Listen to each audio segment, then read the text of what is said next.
Welcome to another episode of the DJ Jericho podcast. Appreciate everybody for tuning in. If you guys haven't already, make sure you guys hit that subscribe button right now, you guys. This is an entertainment news podcast where I talk about entertainment news from the urban world and much, much more. Let's get to talking about Megan Thee Stallion and this Tory Lanez scandal that's going on. Of course, you guys know that they're currently in court due to the fact that allegedly Tory Lanez shot Megan Thee Stallion back in 2020. I believe this happened out in Los Angeles. She was saying that allegedly Tory Lanez shot her in the foot after they were in an argument, and it involved her best friend and everything else. Now, the DJ Akademiks has stepped in. Of course, he's always in the middle of all the celebrity drama and everything else, spilling everybody's tea. He's very messy, and he decided to go on Twitter last week and make a statement claiming that Megan Thee Stallion basically is a liar and that Tory Lanez's DNA evidence was not found on the gun. Now, mind you, he reported this, saying that it was reported in court that the DNA of Tory Lanez was not found on the gun, saying it was reported during the court hearing, but court wasn't even in session that day. Megan Thee Stallion fired back on Twitter and basically was like, DJ Akademiks, how are you reporting about DNA not being found on the gun when we didn't even have court? We actually had the date pushed back a couple of weeks into April. That's what the judge did. She pushed the entire court case of trial back into April of this year. And how was it possible for you to know that the DNA that they investigated and looked into wasn't actually found on the gun if there was no court hearing, right? So Akademiks, of course, is going back and forth with Megan Thee Stallion, trying to say that she's a liar, trying to back Tory Lanez. Now, I'm just trying to understand why Akademiks feel like he has any type of fruit in this fight. Like, I don't understand why he feel like he has to come out and say that, oh yeah, Tory Lanez didn't do it. Was you there when it happened? I'm just trying to understand why Akademiks feel like, you know, for sure, 1,000% sure that Tory didn't do it. Were you there? Was he there? And if that's the case, maybe he should come in and be a key witness if he knows everything so much so that he's aware that the DNA on a gun wasn't of Tory Lanez. Now, I'm pretty sure Tory Lanez and him is close because he's going there putting his entire name out there and putting his neck on the line for Tory Lanez. And what if Tory Lanez is found guilty? Then what? You know, he's going to have you out here looking crazy because you wasn't there when it happened. Now, there's a lot of evidence that has made it seem a bit sketchy and shady on Megan Thee Stallion part, but I can't actually side with Tory Lanez now, and I'm not going to be biased about it. I just don't really care for Tory Lanez because I know in the past it is well recorded and allegedly well recorded and reported from previous lovers that he was abusive towards them as well. So it's just like he does have an alleged history of being violent towards women, physically violent, and things of that nature. Now, Tory Lanez is stepping in to the middle of all this conversation that Meg Thee Stallion and Akademiks was having, basically saying that, you know, because Megan posted a text message showing Tory reportedly apologizing, basically saying, I'm sorry, I didn't know what was going on, I was drunk, blaming it on the alcohol.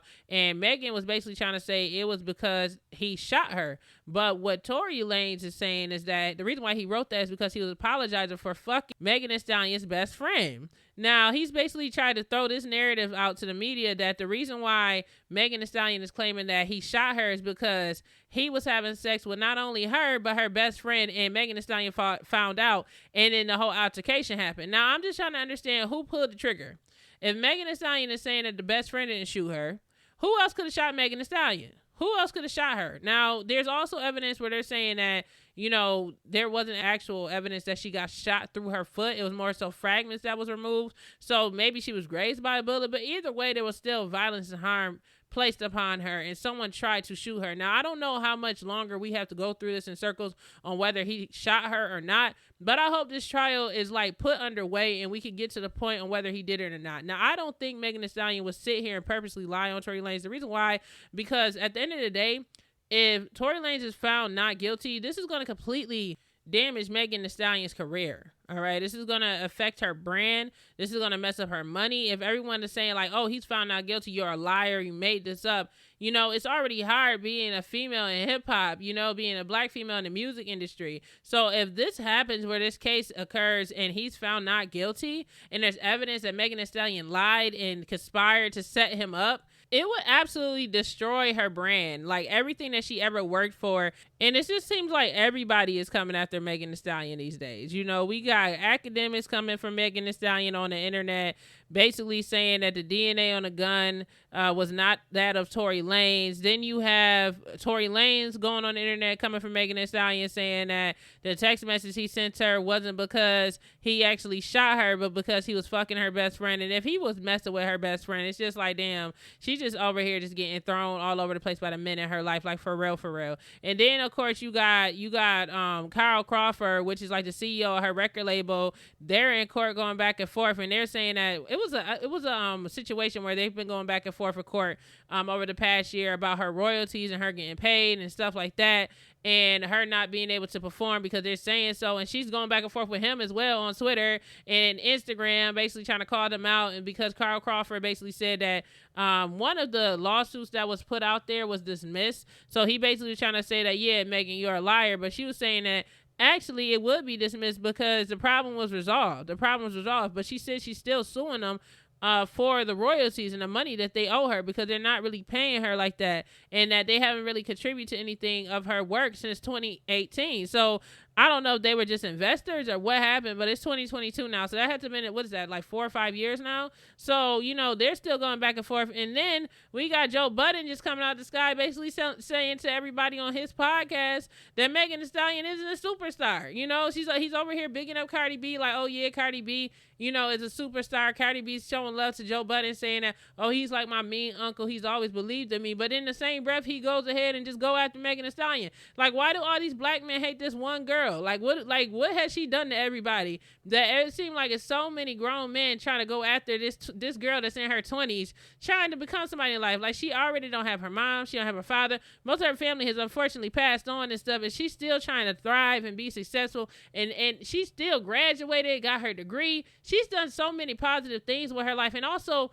impact the world, you know, in her music world and her art form and everything else. And it's so many men that's in her community that keep coming after her, been dragging her left and right, up and down the street, you know, and on top of that, she was allegedly shot by one. So it's just like, I definitely hope all of this and this chaos and stuff that Megan Thee Stallion experienced, I hope it all works out for her, because I don't know her personally. I don't know what she's into, but it's just crazy that it's so many people, so many men in hip hop coming after this one girl. Like, I mean, it's just like, damn, can she get a little bit of a break? And I know people probably listening to this probably saying, oh, you want to make the female play the victim and this and that and this and that. Well, just being real, let's just take sex out of it.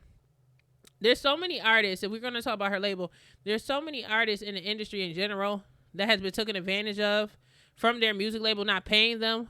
One being Meek Mills, allegedly not being paid from his record label. And I mean, the list could go on and on and on. You know, people don't say anything about that. People be sitting there fighting when Meek Mills come out and say, oh, this record label isn't paying me. This record label's basically been ripping me off. This record label done took my artist. This record label done did this to me. Everyone is believing him.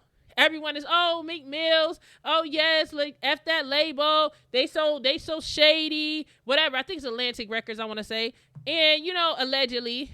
But when Megan Thee Stallion is saying that the label that she was signed to is doing her dirty, now it's, oh, she's ungrateful, she's this, she's that, all because y'all want to save Tory Lanez's career. Like, y'all are still going through these men and women in the industry are both not being paid. But y'all sympathize with the man that's not being paid, but the woman that may not be getting paid and ripped off by their label, now she's all of these names. Now she's this, now she's that. So I just feel like it's just so biased. You know what I mean? But let's get back to the topic in regards to this alleged shooting that happened back in 2020. Now, the district attorneys, mind you, Akademiks had literally just went on Twitter last week and said that DNA proved that Tory Lanez's DNA was not on that gun, right? That's what they're saying. That's what they're saying, whatever. But the district attorney's office just released a statement regarding the entire case, and they're basically saying the total opposite of that.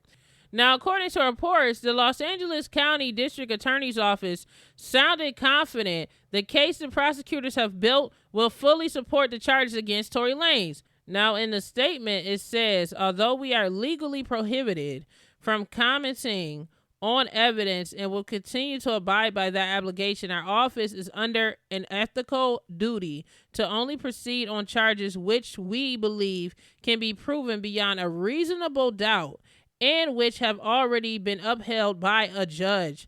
After presentation of evidence at the preliminary hearing, the statement read, "We believe the evidence substantially support the charges and allegations, and the evidence will be borne out in the court." So they're basically saying that the evidence that they have against Tory Lanez is very strong, it's substantial, and, you know, they may actually get this conviction. They're very confident with that. And just be sure to hit that notification bell, because YouTube is tricky. You know, I just gained over 2,000 subscribers in like the past week, and it can be a little tricky. You know, YouTube will have you subscribe and then not notify you and stuff. They're real shady with the algorithm. So make sure you guys continue to check back weekly. I do put out new episodes and new podcasts and stories on a daily basis. So thank you. All right.